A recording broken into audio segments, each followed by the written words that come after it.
বনি বুলু, জন্ম 1999 সালে।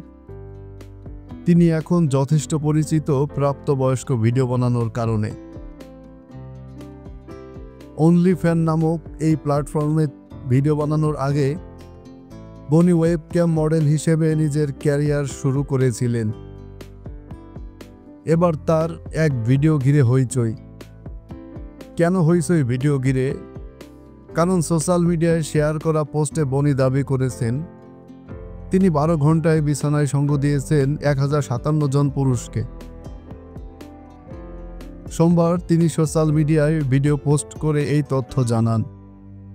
স্থানীয় সংবাদ মাধ্যমকে তিনি ভিডিওতে বলা সংখ্যা সম্পর্কে নিশ্চিত করেছেন, অর্থাৎ তিনি যে সংখ্যক পুরুষের কথা বলেছেন সোশ্যাল মিডিয়ার পোস্টে তা সত্য। বনির এই ভিডিও প্রকাশ্যে আসার পর থেকেই এক প্রকার হইচই পড়ে গিয়েছে। নেটিজেনরা নানা ধরনের মন্তব্য করছেন। বনি একটি বিশ্ব রেকর্ড গড়ে তুলেছেন এই কাজের মাধ্যমে।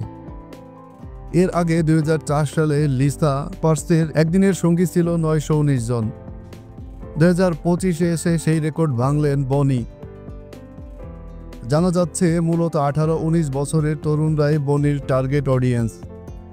তিনি মনে করেন এই ধরনের প্রাপ্তবয়স্ক ভিডিও সত্যি নয়, আবার শিক্ষামূলকও নয়। জানা গিয়েছে প্রাপ্তবয়স্ক ভিডিও বানানোর আগে তিনি চাকরিতে নিয়োগের কাজ করতেন। তিনি ইতিমধ্যেও বিয়ে সেরে ফেলেছেন।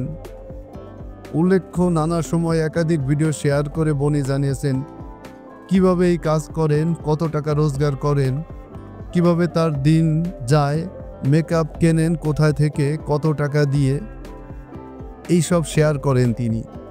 তাতেও যদি বেশ কিছু নেটিজেন বিরক্তি প্রকাশ করেছেন, বলেছেন কি হবে এই রেকর্ডের বিষয় জেনে।